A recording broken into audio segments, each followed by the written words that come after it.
Buenas tardes, mi nombre es Alex Figueroa y voy a exponer sobre el cristianismo sin religión de Dietrich Bonhoeffer, contrastado con Juan capítulo 17, versículos 14 al 18, como parte de la asignatura Teología Contemporánea.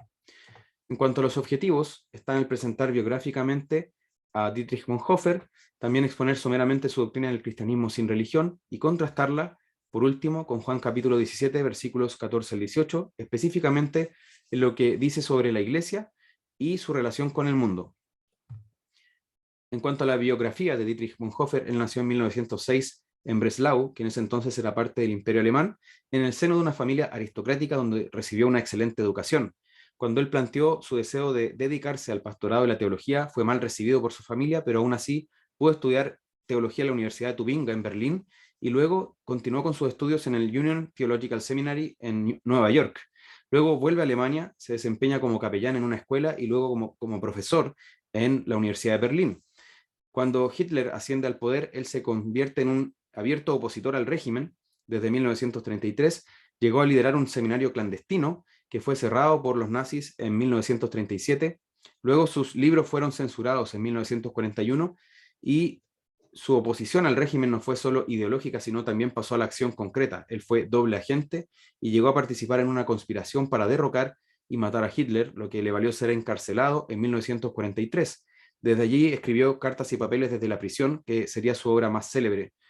Y cuando se reunió evidencia suficiente sobre su participación en la conspiración, fue ejecutado en la horca en 1945, poco antes de que ese lugar fuera liberado por el ejército aliado, del dominio nazi. Ahora, en cuanto a su teología, él es deudor de Karl Barth y su teología dialéctica, aunque desarrolló su propio pensamiento y es considerado generalmente entre las teologías radicales. Aunque su martirio hace que se ha presentado de manera benigna en general, la verdad es que sus posiciones teológicas se acercan bastante más a algo heterodoxo, se alejan de la ortodoxia cristiana tradicional.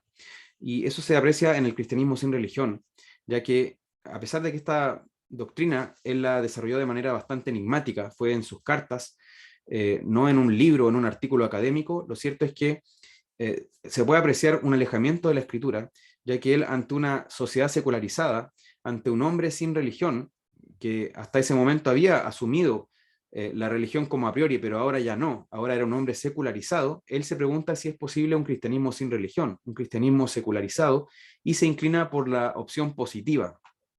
Ahora es difícil determinar para él qué era lo religioso, ya que no lo conceptualizó, pero sí se puede deducir de lo que él escribe que este concepto religioso de Dios que debía ser abandonado tenía que ver con un Dios que está en los límites o afuera, que se busca en la debilidad, y en lugar de eso debía pasarse a un Dios en el medio de la vida, involucrado en el mundo, y la iglesia debía dejar de ser los llamados afuera y debían ser aquellos que se involucraran en el mundo ya sin estar distinguidos del mundo, sino completamente en su seno. Y lo religioso entonces tendría que ver con ese Dios trascendente de afuera y esa salvación personal del alma que según él ya no era relevante en un mundo secularizado. Y él por lo mismo dice que Bultmann, en su desmitologización, que causó bastante escándalo porque se consideró que había ido demasiado lejos, en realidad, dice él, no fue lo suficientemente lejos, sino que debía haber ido más allá. Y él propone no solo desmitologizar, sino que quitar la religión de lo cristiano. Y eso implicaba reinterpretar conceptos como la salvación del alma, la justificación, el nuevo nacimiento, ahora desde una perspectiva mundana. Él dice, no estamos preocupados de lo más allá, sino con este mundo como creado y preservado, sujeto a leyes, reconciliado y restaurado. En el Evangelio, lo que está arriba de este mundo existe para este mundo, dice, en el sentido bíblico de la creación y la encarnación, crucifixión y resurrección de Jesucristo.